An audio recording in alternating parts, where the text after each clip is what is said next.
बिस्मिल्लाहिर्रहमानिर्रहीम। अस्सलाम वालेकुम नाज़रीन, आप देख रहे हैं न्यूज़ पाकिस्तान नेटवर्क का प्रोग्राम A to Z। मैं हूं आपका मेज़बान सालिक मजीद।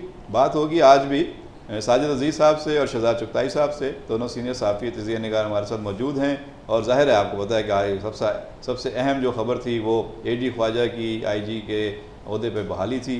IG सिंध को सिंध हुकूमत चाहती थी कि तब्दील किया जाए। उन्होंने मजीद दस्ती को कायम मुकाम IG बना दिया था और फौरी तौर पर उसने चार्ज संभाल के अपने काम का आगाज़ कर दिया था। इस दौरान AD ख्वाजा ने तसादुम से बचने के लिए दफ्तर न जाने का फ़ैसला किया था, लेकिन मामला अदालत में पहुंचा और अदालत से वही फ़ैसला आया जिसकी तवक्को की जा रही थी। हुकूमत सिंध को एक मरतबा फिर शर्मिंदगी का सामना करना पड़ा है और ऐसा लग रहा है कि वफाकी वज़ीर दाखिला चौधरी निसार अली ख़ान का जो असूली मौक़िफ़ था वो एक दफ़ा फिर हुकूमत सिंध पर हावी रहे हैं। और उन्होंने पिछली मरतबा भी जब दिसंबर के महीने में AD ख्वाजा को जबरी रुखसत पर भेजा गया था या हटाने की कोशिश की गई थी, तब भी उन्होंने AD ख्वाजा के साथ खड़े होकर इस बात को यकीनी बनाया था कि वफाक ने जो अफसर भेजा है उसको काम करने दिया जाए और अगर उससे कोई बहुत ज़्यादा ठोस या बहुत ज़्यादा वाज़ेह कोई शिकायत नहीं है तो फिर हटाने का कोई जवाज़ नहीं बनता। यही बात आज अदालत में भी गई दोबारा और इस मरतबा भी हुकूमत सिंध वहाँ पे अपना मौक़िफ़ जो है वो इस इस्तदलाल के साथ जो है पेश नहीं कर सकी, ना वहाँ पे कोई कन्विंसिंग कर सकी और वही फ़ैसला आ गया जिसकी तवक्को की जा रही थी। इसके साथ साथ आज ऐसा लगता है कि हुकूमत सिंध के लिए अदालतों के हवाले से अच्छा दिन नहीं था। बहरिया टाउन को दिया गया था बाग़ इब्न कासिम, हुकूमत सिंध का फ़ैसला था जिसे मेयर कराची वसीम अख्तर ने चैलेंज किया था और पहले दिन से वो कह रहे थे कि ये एक गैर आइनी इक़दाम किया है हुकूमत सिंध ने। ये बागात बल्दिया के पास होते हैं, KMC के पास होते हैं, अगर फ़ैसला ही करना है तो ये फिर मेयर कराची को करने दिया जाए। उन्होंने कहा था कि हमारा मलिक रियाज से या बहरिया टाउन से कोई झगड़ा नहीं है, उनसे कोई प्रॉब्लम नहीं है, लेकिन हुकूमत सिंध का तरीक़ाकार गलत है। वो मामला भी अदालत में गया और उसमें भी हुकूमत सिंध का जो फ़ैसला था बहरिया टाउन को बाग़ इब्न कासिम देने का वो मुअत्तल कर दिया गया है और वहाँ पर भी हुकूमत सिंध को एक तरह से आज कानूनी शिकस्त हुई है। इसके साथ साथ ज़ाहिर है कि 4 अप्रैल हुकूमत सिंध ने आम तातील का ऐलान कर रखा है और पूरा भुट्टो डे मनाने के लिए, वहाँ पे उनकी बरसी मनाने के लिए पूरी पीपल्स पार्टी जो है लाड़काना पहुँची हुई है। वहाँ पे अहम ऐलानात, अहम तकरीरें मुतवक्के हैं और पूरे मुल्क में एक ही इंतज़ार हो रहा है कि पानामा का फ़ैसला कब आएगा। लेकिन पानामा का फ़ैसला आने से पहले सियासी दर्जा हरारत बढ़ने के साथ साथ अमली दर्जा हरारत भी बढ़ गया है और गर्मी जो है वो पूरे ज़ोर शोर से पूरे मुल्क में आ गई है और उसके साथ साथ लोड शेडिंग का दौरानिया बहुत बढ़ गया है और उस पर ख्वाजा आसिफ साहब अपनी वजाहतें पेश कर रहे हैं, जबकि सेक्रेटरी पानी बिजली यूनुस ढाका का कहना है कि अगस्त 2017 में ही लोड शेडिंग बिल्कुल ज़ीरो कर दी जाएगी। ये दावे हैं और दावे लोग काफ़ी अर्से से सुनते आ रहे हैं, देखना यह है कि अमले इक़दाम कब होते हैं। गुफ्तगू का आगाज़ करते हैं। साजिद अजीज़ साहब, AD ख्वाजा फिर सुरखरू हो गए और हुकूमत सिंध और वज़ीर आला सिंध जो हैं वो शर्मिंदा हैं। अगला इजलास जब होगा अपेक्स कमेटी का या जहाँ पे भी आमना सामना होगा वज़ीर आला का इस IG से, किस मुंह से इस IG का सामना करेंगे? AD ख्वाजा साहब का जो मामला है इसके ऊपर सिंध गवर्नमेंट का जो स्टैंस है वो बड़ा मैं समझता हूँ कि आम अल्फाज में तो काबिल मज़म्मत ही कहा जा सकता है। आखिर क्या वजह है कि सिंध हुकूमत जो इस बात पर मुसिर है कि वो AD ख्वाजा को हटा के जमशेद दस्ती या किसी को भी उसकी जगह पर लाना चाहते हैं, सरदार मजीद दस्ती। तो अगर ऐसा है तो क्यों है, क्या मकासद हासिल करना चाहते हैं ये लोग? देखें, सिंध हुकूमत ख़ास तौर पे जब से मुराद अली शाह साहब आए इनका हाल ये है कि किसी को खातिर में नहीं लाते। फेडरल गवर्नमेंट है, ऊपर इनके जो बैठे हुए हैं उनको खातिर में नहीं लाते, उनकी कोई बात नहीं मानते, ना सुनते, ना कोई फ़ैसला मानते हैं, अपनी मनमानी करते हैं। इनके नीचे जो फिर लोकल गवर्नमेंट्स हैं उनको भी बात नहीं मानते, उनको खतर में नहीं लाते, अपनी मनमानी पे तुले हुए हैं, मुसिर हैं और जो खुद डिलीवर कर नहीं रहे कोई चीज़। अगर आपको इतनी माशाल्लाह अगर आपकी इतनी अच्छी गवर्नेंस होती और आप कुछ डिलीवर कर रहे होते तो चले, आप इतनी मनमानियाँ भी करते और आप अपनी बात मनवाते या अपनी बात पर मुसिर होते तो शायद 4 आदमी आपकी हिमायत करते हैं कि हाँ ठीक है जी ये काम तो कर रहे हैं ना यार, करने दो इनको, और अगर ये अपना IG लाना चाहते हैं तो लाने दें इनको अपना IG। लेकिन आप डिलीवर तो कुछ कर नहीं रहे, आपने ज़ीरो परफॉर्मेंस आपकी, बल्कि नेगेटिव परफॉर्मेंस है आपकी। आपने उठा के बाग़ इब्न कासिम बेच दिया मलिक रियाज को। मैं तो खुले अल्फाज में कहूँगा कि आपने मलिक रियाज को बाग़ इब्न कासिम बेच दिया है। आप बताइए कि जो कॉन्ट्रैक्ट साइन किया है उसकी जो क्लॉजेज़ हैं वो ज़रा देख लीजिए, ऑलमोस्ट यही है कि बेच दिया है उसको। और जाहिर है कि उसमें डील है मलिक रियाज के साथ, Sindh government, they are all hands in gloves. चलें, मैं मलिक तो रियाज ये- वाले मामले में भी बात करना चाहूँगा, लेकिन पहले ये जो पहला फैसला एडी ख्वाजा का, इस पर शहजाद साहब से भी उनका व्यू ले लें। शहजाद साहब, पहले तो नाजरीन को कुछ आप इस हवाले से अगर बता सकें कि असल झगड़ा क्या है, एडी ख्वाजा जो हैं वो उनकी शक्ल पीपल्स पार्टी को या उनकी क़यादत को क्यों पसंद नहीं है, वो क्यों इनको रिप्लेस करना चाहते हैं? देखें, शक्ल पसंद होने का तो इशू नहीं है, सारा मसला अना का है। और जो मफादात का है, अपनी ज़ाती ऑब्जेक्टिव वो जो अपनी इनके वो मर्जी अचीव का करना आईजी ला चाहते के हैं। जो है ना, वो जाहिर है कि ये जो आईजी का उहदा है सिंध के अंदर, ये तो एक सोने की कान है। और अब तकरीबन जो पुलिस का, सिंध में पुलिस का बजट जो है वो तो 100 अरब रुपए का बजट है। और आपको याद होगा कि पहले सिंध में क्या होता रहा, कोई APC कोई 20 लाख रुपए की APC जो है 2-2, 3-3, 4-4 करोड़ में उसके सौदे होते रहे। उसके बाद फिर वो क्या कहते हैं, दूसरे इक्विपमेंट थे, वो उसमें किकबैक्स की खबरें आईं। और जो भर्तियां थीं, वो भर्ती का एक बहुत बड़ा इशू था कि कोई 10,000 पुलिस में भर्तियां होनी हैं, और अभी कुछ भर्तियां हुई थी। तो एडी ख्वाजा साहब वो मेरिट पे करना चाहते थे, उनके इंटरव्यू कॉल हुए, उनकी क्या कहते हैं बाकायदा उनके टेस्ट हुए और ये सब चीज़ें हुई। तो इससे पहले तो पुलिस में ये रिवायत थी नहीं। और पीपल पार्टी के दौर में तो आपको पता है कि क्या होता है कि वो जो 60-40 का रेशो है शहरी सिंध का और दही सिंध का, तो वो इम्प्लीमेंट ही नहीं होता। और अगर इम्प्लीमेंट होता है तो इस तरह इम्प्लीमेंट होता है कि इंटीरियर से लोग बुला के और जाली डोमिसाइल पे कराची में लोग भर्ती कर लिए जाते हैं। यानी ये चौकीदार भी और इस टाइप के जो मुलाजमिन होते हैं उनको भी इंटीरियर से कराची में लाके जाली डोमिसाइल में भर्ती कर लिया जाता है। तो वो ये बहुत सारे इश्यूज़ थे। 10,000 मुलाजमतें पुलिस में थी, उनका इशू था। उसमें 3,000 कांस्टेबल गालबन थे और 3,000 ख़वातीन कांस्टेबल। यानी आप कहना चाह रहे हैं कि एडी ख्वाजा जो हैं वो इंडिपेंडेंटली एक्ट कर रहे थे, जो कि उन्हें करना चाहिए मेरिट पे। और वो अब हुकूमत के लिए जाहिर है कि वो मुश्किल हो गया इस कल्चर को बर्दाश्त करना। गवर्नमेंट के जो मसाइल थे कोई अच्छा ये बताएं, अरबों रुपए के, तो इसमें अनवर ख्वाजा का नाम आता है कि जो ख्वाजा अनवर मजीद जो हैं वो उनके साथ झगड़ा हुआ था एडी ख्वाजा का, और वहाँ से मामला चल रहा है। मैं अर्ज़ करूँगा कि आसिफ ज़रदारी साहब ने खुद ये एडमिट कर लिया था और उन्होंने ये अखबार नवीसों से बातचीत करते हुए ये एडमिट कर लिया था कि अनवर ख्वाजा उनके बहुत गहरे दोस्त ख्वाजा अनवर मजीद, और ख्वाजा अनवर मजीद साहब, और उनके साथ उनके कुछ कारोबारी मामलात भी हैं। तो ख्वाजा अनवर मजीद जब यानी कि उनकी जो नवाबशाह में जो शुगर मिल है, तो वो वहाँ पे कुछ ऐसे मामलात हुए थे कि जो ग्रोवर्स थे उनको थोड़ा सा उनके साथ हरासमेंट हो रहा था और उनके साथ ज़्यादती हो रही थी। तो उसकी शिकायत जो है वो आईजी तक आई थी और एसपी ने भी वहाँ पे नोटिस लिया था। जब वो आईजी साहब के पास वो शिकायत आई तो ख्वाजा अनवर मजीद ने आईजी साहब को फ़ोन किया और उनसे कहा कि भाई आप ये क्या कर रहे हैं और ये क्यों इसको शिकायत को एंटरटेन कर रहे हैं। तो जब ये बात हुई तो अनवर मजीद साहब तो कोई यानी कि इन्होंने ख्वाजा साहब ने भी कोई आईजी है, तल्ख कलामी हो गई, तल्ख जुमलों का तबादला हो गया। तो ख्वाजा अनवर मजीद ने कहा था कि तुम अब 1 घंटे भी आईजी नहीं रहोगे, मैं तुम्हारा ट्रांसफ़र करा दूंगा। तो उन्होंने वो अटैम्प्ट की थी ज़रदारी साहब के ज़रिए इनको हटाने की, वो अटैम्प्ट इनकी नाकाम हो गई और फेडरल गवर्नमेंट ने इनको बरकरार रखा। तो वहाँ से ये झगड़ा शुरू हुआ था और वो अभी तक चल रहा है। आपको याद होगा जब जरदारी साहब पाकिस्तान आ रहे थे 23 दिसंबर 2016 को, तो जरदारी साहब ने शर्त रखी थी कि जब तक एडी ख्वाजा आईजी हैं मैं नहीं आऊँगा। तो उसके बाद फिर उसका जो हल निकाला गया था, तो हल ये निकाला गया था कि ख्वाजा साहब को दुबई ही जहाँ से जबरी रुखसत भेज दिया गया था। फिर वो बाद में वापस आ गए थे। अब ये खबरें आई हैं जो नया इशू जो खड़ा हुआ है, अचानक ऐसा क्या हुआ, नया झगड़ा शुरू हुआ है, वो ये है कि अनवर मजीद साहब, जाहिर है कि शर्जील मेमन साहब आ गए, जरदारी साहब आ गए, तो अब अनवर मजीद साहब भी वहाँ बोर हो गए। जाहिर है कि सारा करोफर तो और सारी शान तो यहाँ दिखानी होती है, ठाट बाट तो यहाँ पे हैं, वहाँ तो कोई पूछता नहीं, फिरते हैं अमीर ख्वार, कोई पूछता नहीं। तो अनवर मजीद साहब पाकिस्तान आना चाहते थे। तो अनवर मजीद ने कहा कि मैं इस एडी ख्वाजा की मौजूदगी में मैं नहीं आऊँगा, और एडी ख्वाजा जो है वो कम से कम मेरे लिए और पीपल पार्टी के लिए सिक्योरिटी रिस्क है।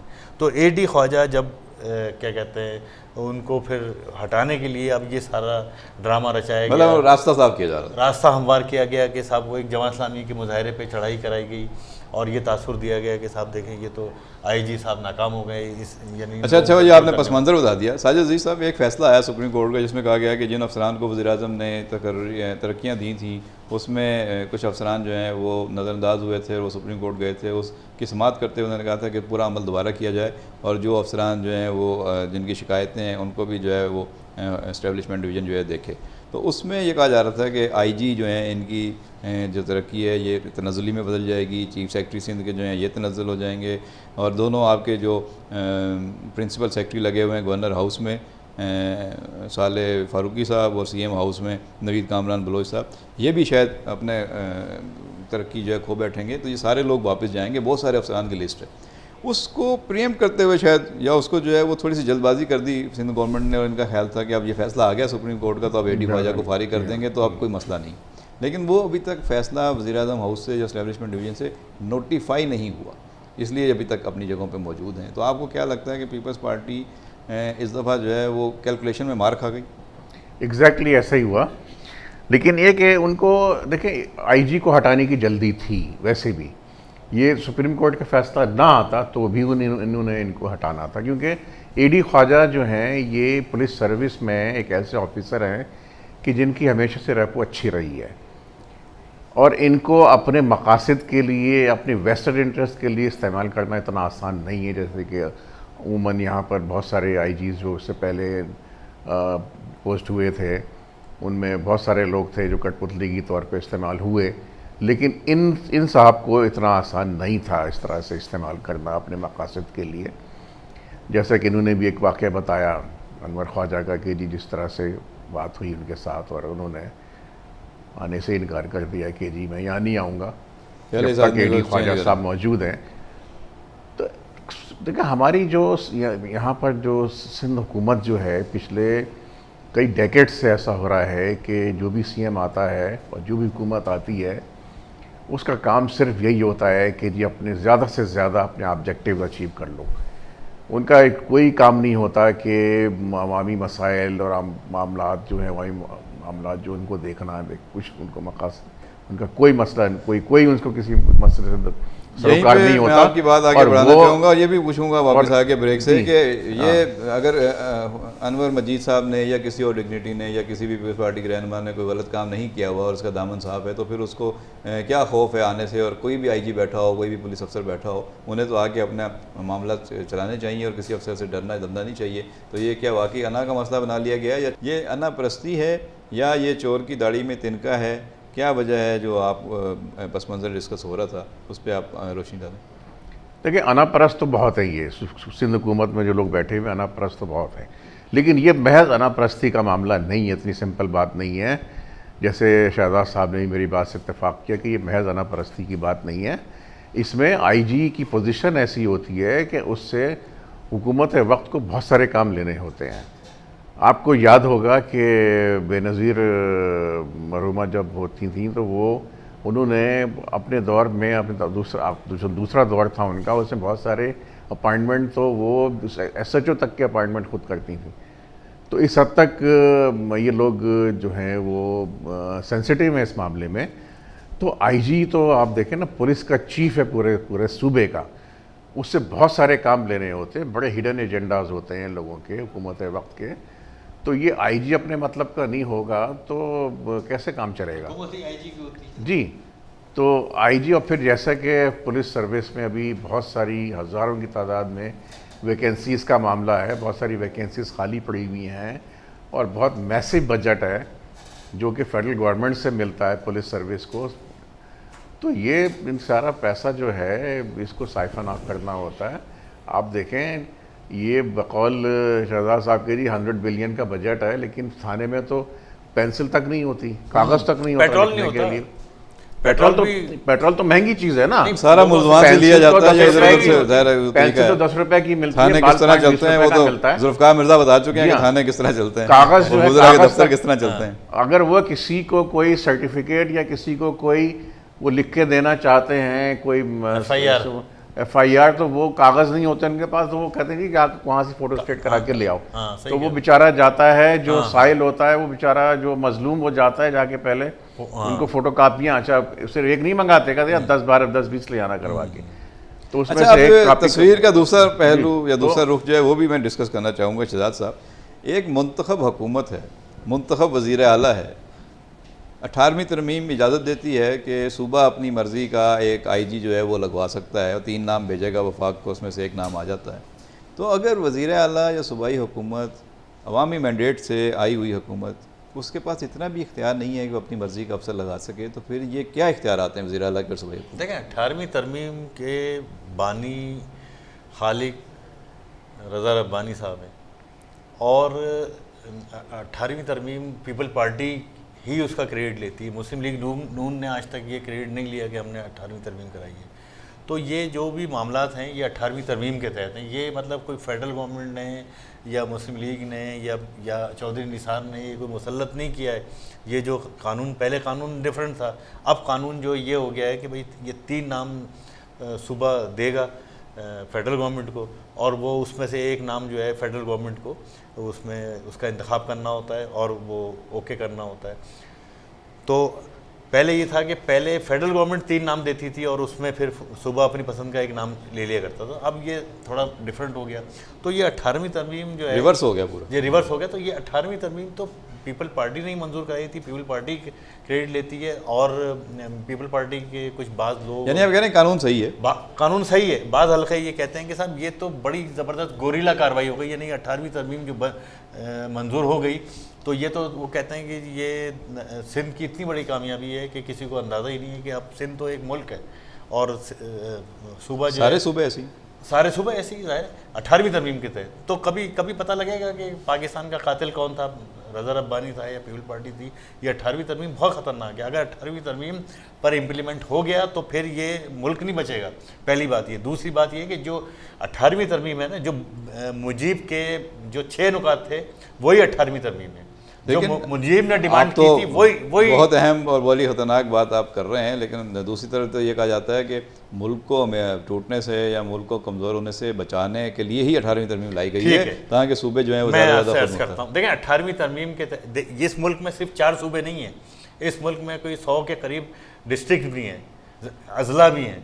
तो या तो ये तय कर लें कि इस मुल्क में 4 सूबे ही हैं और 4 सूबों पे जो लोग काबिज़ हैं और जो वसाइल पे काबिज़ हैं, बस वो उन्हीं का हक़ है और वही सूबाई खुद मुख्तारी है और वही पाकिस्तान है और वही सब कुछ है। ऐसा नहीं है। इस मुल्क में ये 20 करोड़ तो आपकी इस वक्त आबादी है मौजूदा, जो कि आपकी अब जाएगी मरदमशुमारी के बाद 30 से 35 करोड़ तक जाएगी आपकी आबादी। तो ये 35 करोड़ 30 करोड़ लोगों का मुल्क है, इसमें इंसान बसते हैं, इसमें ये अशराफिया का मुल्क नहीं है। पहला मरहला तो ये हुआ कि वफाक से सूबे तक आप आए इख्तियारात लेके, अगले मरहले में आपने सूबे से ज़िलों को देना है और नहीं दे रहे ना, सारे पैसे पे साहब एक लंबी स्ट्रगल हुई वफाक से इख्तियारात सूबों को देने में। एक हो सकता है थोड़ी स्ट्रगल आगे चले वफाक के साथ, जो आपको नीचे जाने में ये ज्यादती हुई है। देखें ना, अब वफाक आपका एक, मैं तो कहता हूँ वफाक एक भिखारी कैसे थे। वफाक के बाद भाई आपने विफाक को कमजोर कर दिया ना, तो फिर क्या आप किस बात की क्या बात करते हैं? जब आपने विफाक को ही कमजोर कर दिया, जो आप विफाक की अलामत अगर बनते हैं तो आपने तो उसको कमजोर कर दिया। नहीं, लेकिन अगर सारी इकाइयां मजबूत हैं, सारी इकाइयां खुशहाल हैं, तो वफाक जो है वो खुद बहुत मजबूत है। मुझे एक चीज़ का एक सवाल का जवाब दीजिए आप लोग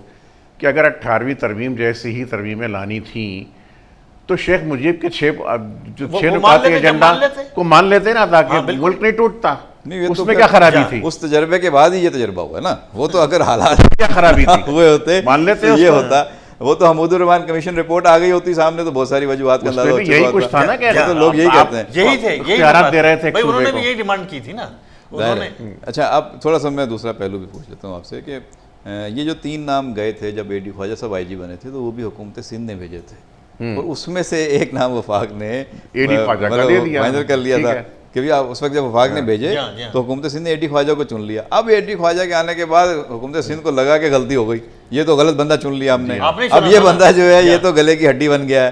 तो अब इस IG के साथ हुकूमत ने आगे मामला चलाना है। आपको क्या लगता है कि ये अगले इलेक्शन तक ये IG के साथ हुकूमत जो है चल पाएगी या आगे जाके तसादुम होगा? जहाँ तक मुझे लगता है फेडरल गवर्नमेंट को घुटने टेकने पड़ेंगे और उनको जो सूबाई हुकूमत कहेगी उसके मुताबिक ही आईजी को चेंज करना होगा।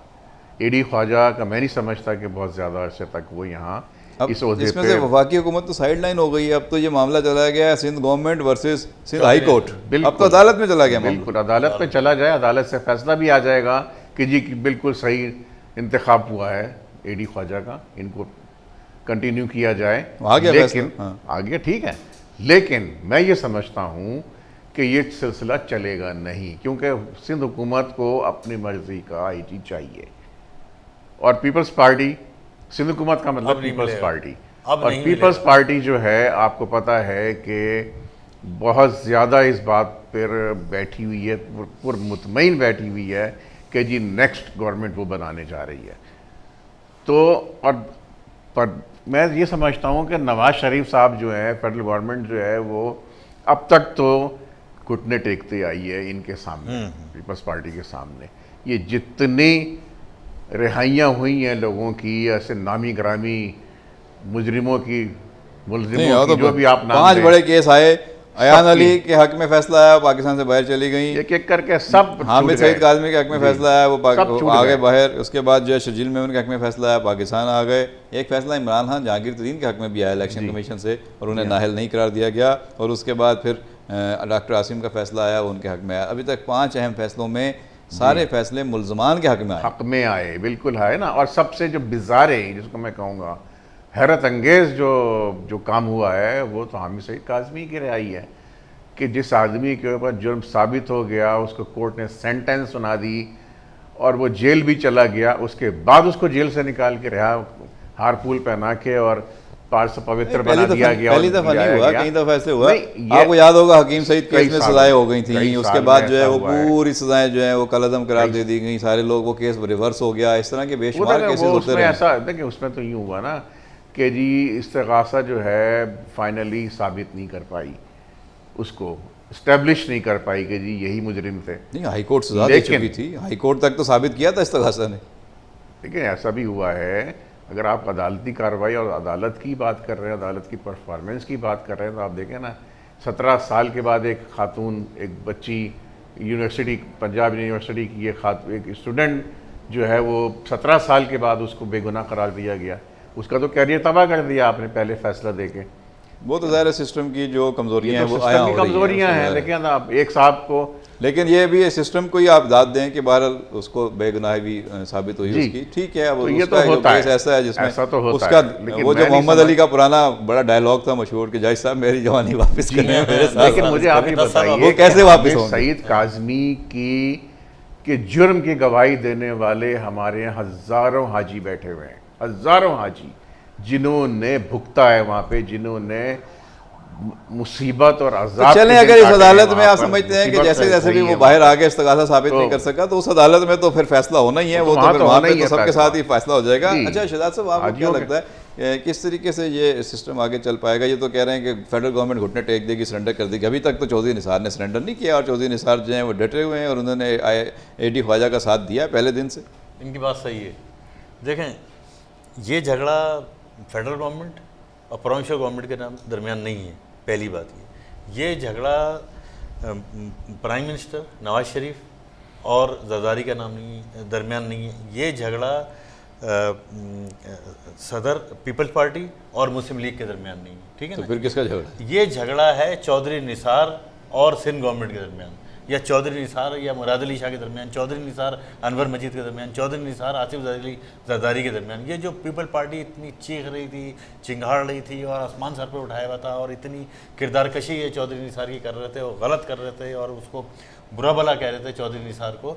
तो अब ये वो भी ज़ाहिर है कि अपने को मसल दिखाएगा ना। ये तो नहीं है ना कि एक नवाज शरीफ को आप, एक शरीफ आदमी है, उसको आप बुरा भला कहते हैं, उसकी किरदार कशी करते हैं, गली गली में शोर है, नवाज शरीफ चोर है। मतलब एक इंतहा होती है ना कोई, यानी कि रिमास की और नीचे गिरने की और पस्ती की एक इंतहा होती है, यानी कि जो ख़राब लैंग्वेज है उसकी एक इंतहा होती है। आपने वो सारी हदें पार कर ली, और एक पार्टी का चेयरमैन जो है वो इतनी थर्ड क्लास लैंग्वेज यूज़ कर रहा है। बात तो क्या आप भी क्या गए जी, जो बातें कही जा रही नहीं, मैं ये हैं अर्ज कि कर रहा नहीं हूँ, कहनी ये तो चाहिए। दोहराई है ना बताने के लिए।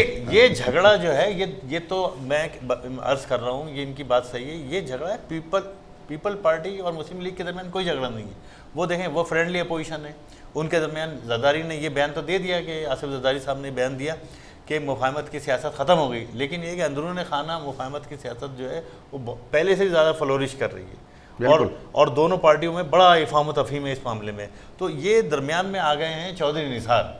बाकी ये कि अगर ये जो अभी एडी ख्वाजा का ये मसला हुआ और ये जो इतना डिले हुआ तो पीपल पार्टी तो बहुत कॉन्फिडेंट थी। और जो हमारे सादा अवाम है, ज़रा उनको ये तो समझा दीजिए पहले, बात आगे बढ़ाने से पहले, कि वज़ीर आज़म ज़्यादा मजबूत होता है जमहूरी निज़ाम में या वज़ीर दाखिला चौधरी निसार ज़्यादा मजबूत होता है? ठीक है, आपकी बात सही है कि वज़ीर आज़म ज़्यादा मजबूत होता है, लेकिन ये कि जो अब हमारे आप तो कहते हैं ना पाकिस्तान में जमहूरियत है, तो जमहूरियत में वज़ीर आज़म अब हर मामले में तो इन्वॉल्व नहीं होता। इन्होंने बताया कि बेनज़ीर भुट्टो तो SHO को भी वो करती थी, SHO को भी तैनात करती थी, उसकी अप्रूवल दिया करती थी। लेकिन ये कि जो हमारे यानी मुशर्रफ जो एक हुक्मरान थे, तो वो तो चीफ मिनिस्टर को भी सिलेक्ट नहीं करते, चीफ मिनिस्टर को भी वो उनके इदारे सेलेक्ट करते थे। तो मेरे कहने का मकसद ये कि जो हेड ऑफ स्टेट होता है, हुक्मरान होता है या प्राइम मिनिस्टर होता है, वो हर मामले में तो इन्वॉल्व नहीं होता ना। वो तो देखें, जिम्मेदारी किसकी, जिम्मेदारी तो वजारत दाखिला की है और इंचार्ज वज़ीर दाखिला है। तो वो आपने अच्छी मिसालें दी। मुशर्रफ साहब के दौर में मुझे याद है कि जब डॉक्टर इशरत अल-इबाद को गवर्नर लगाया जा रहा था, तो पहले मुशर्रफ साहब ने उनको सिलेक्ट कर लिया था, बाद में इदारों से कहा था कि इनकी ज़रा क्लियरेंस रिपोर्ट तो चेक करें कि है कि नहीं है। तो फिर वो एक दफ़ा रिपोर्ट गई, वो शायद क्लियर नहीं हुई, दूसरी दफ़ा फिर रिपोर्ट बनाई गई, उसमें क्लियर हुए। तो वो मुख्तलिफ शख्सियात के साथ चीज़ें वेरी करती रही हैं हर दौर में। अब जो मामला है उसमें हम बात करना चाहेंगे कि एडी ख्वाजा के साथ सिंध हुकूमत चल सकेगी या नहीं, या चेंज होंगे? देखिए, एडी ख्वाजा के साथ तो सिंध गवर्नमेंट नहीं चल रही ना, और ये जो अब अदालत कह रही है चलें, तो कैसे हुकूमत ने तो वाज़ेह कर दिया है। 4 महीने से जो ये झगड़ा चल रहा है, तो इसका मतलब ये कि ये क्योस तो है ना। तो नुकसान किसका हो रहा है? नुकसान तो सूबे का हो रहा है और लोगों का हो रहा है। अच्छा देखें, ये हुकूमत जो सिंध में, देखें आपके यहाँ कबायली एक सिस्टम है, कबायली निज़ाम की बात मैं ये अर्ज़ कर रहा हूँ। देखें, जो हमारा जो कबायली माशरा है और हमारे यहाँ जो एक फ्यूडल एक निज़ाम है, जागीरदारा निज़ाम है, तो ये जो निज़ाम है, ये निज़ाम चलता ही पुलिस के ज़रिए, और इसमें पुलिस की और पटवारी की बस ये दो आदमियों की ज़रूरत होती है, वडेरे को। और जो आपके सिंध के अंदर जितने MNA हैं, जितने MP हैं, जितने सेनेटर हैं, वो सब वडेरे हैं। वो कोई यानी कि उसमें कोई बिजनेसमैन और इस टाइप के मुलाजमत पेशा लोग नहीं हैं। तो मतलब ये कि सिंध के अंदर उनको सबसे पहले जो है ना, ये वो चाहते हैं कि उनको SHO सलूट करे, उनको DSP सलूट करे, समझते हैं कि दोबारा सिंध गवर्नमेंट सलूट करे, अटेम्प्ट करेगी या कोई और ग्राउंड फिर ये बनाएगी। कि 100 अरब रुपए के जो 88 का तो यानी कि डॉक्यूमेंटेड बजट है आपका 88 अरब का, उसके अलावा ये कि 20-25 अरब सप्लीमेंटरी बजट अलग दोनों चीज़ें आपने डिस्कस कर ली हैं कि बजट है, भर्तियाँ हैं, इन्होंने भी बता दिया काफ़ी चीज़ें। इसमें चाहूँगा मज़ीद बात करें, लेकिन जिस तरह साजिद अजीज़ साहब ने शुरू में कहा था, वो बहरिया टाउन वाला मामला भी आ गया था, उसमें भी आज दूसरा फैसला आया सिंध हुकूमत के ख़िलाफ़। तो बहरिया टाउन को दे रहे थे बाग इब्न कासिम, तो बहरिया टाउन के मलिक रियाज साहब ने खुद कह दिया कि भाई मुझे नहीं चाहिए जब तक आप लोग आपस में इतफाक़ नहीं कर लेते। और उसके बाद जो है वो मेयर चले गए थे हाई कोर्ट, और हाई कोर्ट से वो फैसला लेके आ गए। और मेयर भी ये कहते हैं कि मेरा मलिक रियाज से कोई झगड़ा नहीं है, तरीक़ाकार हुकूमत सिंध ने गलत इख्तियार किया, मुझसे दिलवाए में देने के लिए। मैं आपसे तो अंगूर खट्टे वाली बात है। मैं आपको बताऊं कि बहरिया टाउन तो मलिक रियाज के पास पहले से ही मौजूद था, मलिक रियाज के ही पास था बाग इब्न कासिम। हाँ सॉरी, बाग इब्न कासिम तो मलिक रियाज के ही पास था, बहरिया टाउन के ही पास था पहले से ही। यानी कि जो उनके जो सिंध पहले से था, तो फिर अब क्यों? मैं अर्ज कर रहा हूँ ना, सिंध लोकल गवर्नमेंट डिपार्टमेंट ने जो ये नोटिफिकेशन जारी किया कि बहरिया टाउन मलिक रियाज को दे दिया जाए, तो मैं आपको बता रहा हूँ कि वो बहरिया टाउन को पहले ही दे दिया गया था। उसकी मेंटेनेंस तो इसके बहरिया टाउन के पास थी। और 1 करोड़, और मैं आपको बताता हूँ, 1 करोड़ और चंद लाख, तो बुरा हाल हुआ है, वो तो बंजर हो गया। 1 करोड़ 78, मैं वही अर्ज कर रहा हूँ, 1 करोड़ 78 लाख रुपए सालाना पे इन्होंने बहरिया टाउन की मेंटेनेंस ली हुई थी। अब अगर बहरिया टाउन कचरा बन गया है, वो सॉरी बाग इब्न कासिम कचरा बन गया है, और बाग इब्न कासिम का बेड़ा गर्क हो गया है, और वहाँ लोग कचरे में अगर पल रहे हैं, तो उसका जिम्मेदार भी बहरिया टाउन ही है, क्योंकि मेंटेनेंस उसके पास थी। दूसरी बात यह है कि और इसको पैसे दिए जा रहे थे बाकायदा, वो तो उल्टा पैसे ले रहा था मेंटेनेंस के, और मेंटेनेंस कर नहीं रहा था, और फिर ये कि बर्बाद कर दिया पार्क को, और पार्क को बर्बाद करने वाले उन्होंने कहा कि ये तो बर्बाद हो गया है और इसका देखेंगे ये असर हो गया और अब इसका हल ये है कि ये हमें अडॉप्ट करने के लिए दे रहे हैं। लीज आउट कर दिया जाए, अडॉप्ट की बात नहीं अच्छा, है, अडॉप्ट नहीं ये है। कब- कॉन्ट्रैक्ट तो लीज वाली है, कब लीज उनके आउट हवाले करके किया गया लीज था हो जाएगा। इसका, इसकी मेंटेनेंस देखभाल ये का काम? सालाना कॉन्ट्रैक्ट होता है, इसका सालाना कॉन्ट्रैक्ट होता है। और मैं ये भी बता दूं, आप हैरान हो जाएंगे कि बहरिया टाउन ने ये 65% लोएस्ट पे लिया था। ये भी इसमें बाकी लोग भी आए थे इसमें, और भी कंपनियां आई थी। नहीं, और कंपनियां आई थी ना, तो लोएस्ट पे तो जब 65% लोएस्ट पे आप चले गए तो फिर तो सब जितने कंपनियां भाग जाएंगी क्योंकि उनको उसमें बचत ही नहीं होगी। बचत ही नहीं होगी। तो मेरे कहने का मकसद ये कि अच्छा फिर ये कि जो आपका ये आइकॉन टावर है, तो ये यानी कि इस मुल्क में और इस शहर के अंदर जो जितने बड़े पैमाने पे वायलेशन हो रही हैं और जितने बड़े पैमाने पे यहाँ मामलात गड़बड़ हो रहे हैं, तो उसका किसी को अंदाज़ा ही नहीं है। ये आइकॉन टावर के लिए सारा ये जो मलिक रियाज साहब ने सबवे बनाया और फ्लाईओवर बनाया और वो सारा क्या लेकिन उससे गुजरने वाले तो आम लोग हैं ना, आम ठीक है, शहरी हैं, वो- बड़ा फायदा हो रहा है वहाँ पे। जाहिर है आप अंडरपास बना है, क्या फायदा, हाँ, फायदा क्या हो रहा है? है? फायदा क्या हो रहा है? कोई फायदा नहीं हो रहा। मतलब लोगों का क्या फायदा हो रहा है? नहीं, वहाँ देखें कोई ट्रैफिक जाम नहीं होती, वहाँ पे किसी किस्म का कोई इस तरह की लूटमार नहीं होती, साफ सुथरा खूबसूरत ब्यूटीफुल। नहीं, लूटमार का इससे कोई ताल्लुक नहीं। लूटमार का तो वो तो बेहतरीन लूटमार का जगह काम बन है। गई है। देखें, एक तो फ्रॉड ये हुआ, एक तो यानी कि ये हुआ कि बहरिया टाउन ने आइकॉन अपने टावर के लिए जो 54 मंजिला जो बिल्डिंग है उसके लिए उन्होंने यानी कि वो एक सीवरेज लाइन डाली 2.5 किलोमीटर तवील, जो सीयू तक उन्होंने ले जाके मिलाई। उस सीवरेज लाइन डालने के लिए उन्होंने कोई एनओसी नहीं लिया। अच्छा, और उस सीवरेज लाइन में जो वो गड़बड़ कर रहे थे और दीवार के साथ डाल रहे थे और जो भी कुछ उसमें वायलेशन कर रहे थे, तो उस पर जो डायरेक्टर था उसने उस पर एतराज़ किया कि भाई ये गलत आप कर रहे हैं। तो उस पर उन्होंने, ज़ाहिर है कि इस वक्त बहरिया टाउन तो बादशाह है ना, मालिक है पाकिस्तान का और कराची का बना हुआ है, तो उन्होंने क्या किया कि उन्होंने उस डायरेक्टर को डिसमिस करा दिया और ये 2.5 किलोमीटर लंबी सीवरेज लाइन बगैर एनओसी के उन्होंने डाल दी। और ये अगर इसके लिए ना एनओसी लिया ना इसके लिए कोई पेपर वर्क कंप्लीट किया, और फिर उसके बाद ये हुआ कि ये यानी कि ये जो पूरा अगर एक तो पाकिस्तान में प्रॉब्लम इदारे हैं जिसके लिए कहा जाता है कि जी आप एक फ़ाइल मूव करें तो उसके ऊपर एतराज़ात, उसके ऊपर जब करप्शन का बाजार गर्म कर दिया जाता है, मुट्ठी गर्म करते जाओ, पहिया लगाते जाओ तो फाइलें चलती हैं वरना नहीं चलती। अगर मलिक रियाज जो ऐलान कहते हैं कि भाई अगर किसी ने कारोबार किया हो तो वो आके बात करे, कि अगर वो एनओसीज़ के चक्कर में पड़ते तो ये जो पाइपलाइन पड़ गई है सेवरेज की, ये कभी भी नहीं पड़ती। नहीं, इलीगल है ना, गलत डाली है ना। लेकिन लड़ तो गई। देखिए इससे नुकसान कितना हुआ है, इससे पाइपलाइन डल गई लेकिन इससे जो आपके कौमी खजाने को 8 से 10 करोड़ का नुकसान हुआ है। रोड कटिंग के इन्होंने पैसे नहीं दिए, इन्होंने उसका एनओसी नहीं लिया, तो इन सब चीज़ ये भाई देखे ना, ये बहरिया टाउन तो एक लॉ अबाइडिंग इदारा है और ये वो मलिक रियाज भी अपने आप को यकीनन यही कहते हैं सपोज्ड टू बी, मतलब भाई इदारों को जहाँ पे जो फर्स्ट बैठे हैं, किया जो जाता है। कानूनी चार्जेस बनते हैं उसके नोटिस जाने चाहिए, उसके ऊपर जो है वो कागजी कार्रवाई होनी चाहिए। अगर कोई एक अफसर सस्पेंड हो गया तो दूसरा आएगा, वो भी आगे वही काम करेगा, उसको आगे लेटर तो जारी करना है ना। किसी अगर जो बिजली के बिल हैं, पानी के बिल हैं, सेवरेज के बिल हैं, वो तो सारे इदारे भेजते हैं, नहीं, बहरिया टाउन को भी जाते हैं। मैं इसमें अर्ज करता हूँ, इनकी बात बिल्कुल सही है, इनने जो बात पॉइंट आउट की है 100% ठीक है कि मलिक रियाज ने तमाम तर वायलेशन के साथ वो 54 मंजिला बिल्डिंग की सीवरेज लाइन डाली। एक तो वो गैर कानूनी है, उसके पैसे नहीं दिए गए, दूसरे वो बाग इब्न कासिम को इस्तेमाल किया गया, प्रॉपर तरीके से वो सीवरेज लाइन नहीं डाली गई। सीवरेज लाइन डालने का भी एक तरीका होता है, और फिर ये कि उसका जो डिस्चार्ज है वो डायरेक्ट वहाँ जा रहा है समंदर में। अब आप मुझे ये बताइए कि ये जो इतनी बड़ी बिल्डिंग जो बनाई गई है 54 मंजिला, इसमें कितने 100 अपार्टमेंट्स हैं, उन सब का जो गंदा पानी जो है सीवरेज जो है वो डायरेक्ट वहाँ जा रहा है।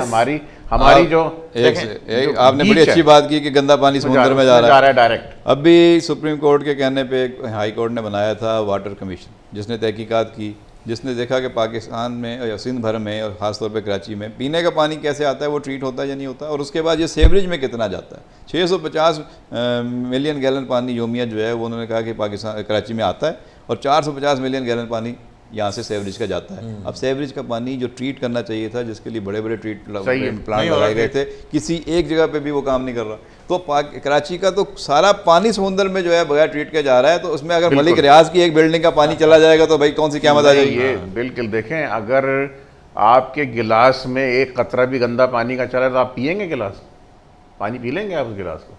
बात ये नहीं है कि एक बिल्डिंग का चला गया तो क्या फर्क पड़ता है। बात ये है कि एक बिल्डिंग का सिस्टम नहीं है, उससे एक बिल्डिंग का पानी भी सिस्टम सिर्फ मलिक रियाज के लिए सिस्टम है, बिल्डिंग बाकी का पूरे पानी मुल्क के लिए भी सिस्टम नहीं है। बिल्डिंग का की गलाजत भी इतनी होगी कि वो हमारी जो बिल्कुल जो हमारे जो शहर के अंदर जो हमारी बीच है जहाँ लोग जाते हैं तफरी के लिए, उसको पोल्यूट करेगी, पानी गंदा कर देगी। वो तो मुझे भाई साहब की उम्र गुजर गई बल्दियात रिपोर्टिंग करते हुए। कराची का कौन सा नाला है जो ट्रीट होके पानी का समुद्र में जा रहा है, तो ये एक बता दीजिए। सिस्टम है बल्दिया का, नहीं कौन सा सिस्टम है? टीपी ट्रीटमेंट प्लांटों के लिए ट्रीटमेंट पैसे जारी हुए, प्लांट 2 हैं। मुलाजमीन लगे, वहाँ पे तनख्वाहें जाती चार हैं, लेकिन काम कोई नहीं हो रहा। 2 ऑपरेटिव थे उस रिपोर्ट में लिखा, और मैंने तो पढ़ी है रिपोर्ट। नहीं, ऑपरेटिव वो- नहीं है, वो ऑपरेटिव नहीं है, फंक्शनल नहीं है, है। फंक्शनल तो ये भी गवर्नमेंट का ही कसूर है ना, हमारा आपका तो कसूर तो नहीं मलिक है रियाज इसके का तो अंदर। कसूर नहीं है। भाई मलिक रियाज अगर एक सिस्टम ला रहा है, मलिक रियाज ने उसको और सप्लीमेंट किया, इस जुर्म में हिस्सा लिया वो और तो मजीद इसके अंदर उसने हिस्सा रोजाना डाला। जितनी बिल्डिंगें कि वो- बन रही हैं, रोजाना जितने प्लाजे अब आप खड़े ये हो रहे देखिए हैं, कि वो ये क्या सारे ये जुर्म बाग कर रहे हैं? इब्ने कासिम मलिक रियाज के पास था।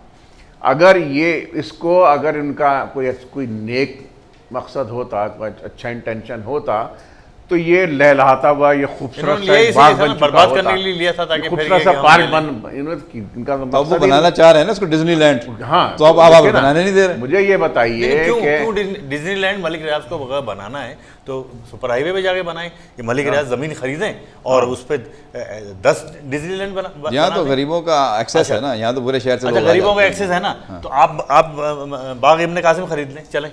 तो भाग इब्ने कासिम को बेचे नहीं, मैं एक मिसाल दे रहा हूँ। तरीका होता है ना, दूसरी प्रॉपर चीज़ तरीका ये लीज आउट होता है। करें, चीजें दें, मतलब इस उसके कराची में मुआहिदा देखें, बेहतर हो सकता है। कराची में हर मेयर आदमी ने भी- चाइना कटिंग कर रहा है। मेयर ने यही कहा कि मुझे मलिक रियाज भी एतराज़ चाइना नहीं। कटिंग कर रहा है। मेयर साहब ने ये कहा कि तरीक़ेकार पे था। ये जो आइकॉन है, ये जो हाँ, ये भी नाजायज है, नहीं, ये इल्लीगल है ये भी चाइना कटिंग है। ये 4 मकान थे, 4 प्लाट थे, उसकी एमएलगेशन कोई नहीं कराई, कुछ नहीं कराया। ये 32 मंजिला बिल्डिंग की आपने इजाजत ली, आपने 54 मंजिला 54 बना डाली, डबल कर दी 20 तकरीबन। Additional floor. दुनिया में कहीं ऐसा होता है एक एडिशनल फ्लोर हो जाए, 2 हो जाए। और फिर ये कि बिल्डर लाइसेंस भी नहीं था, वो भी काका ने रातों रात इनको बिल्डर लाइसेंस देखें, दिया। आम कराची वालों से पूछें, वो तो कहते हैं जी बड़ा खूबसूरत लग रहा है, एक पाकिस्तान में भी ऐसी बिल्डिंग बन तो गई है, गरीब आदमी, दुनिया सादा में आदमी को सबसे तो अच्छी खूबसूरत बड़ी लगेगा बिल्डिंग ना। पाकिस्तान में भी आ गई गरीब आदमी है। बेचारे अब को कोई तो भी हर लेके आया तो उसको आप दाद दें। अब इसी तरह नहीं, अगर किस बात की दाद दें? लाहौर में मतलब आप जाके देखें, इसमें- बैरियर टाउन, उसने वहाँ ईफल टावर बना दिया है, वहाँ पे अरे बड़े बड़े भाई, आइकॉन्स बना दिए हैं। सालिक साहब, कराची में भी ये बन रहा है। ये जो प्लाट हैं, ये कब्जे, इसमें से एक प्लाट टोटल कब्जे का प्लाट है। अच्छा, और मैं आपको बताऊं, आपके इल्म में ये बात लाऊं कि ये इन्होंने सर्विस रोड पे कब्जा किया हुआ है।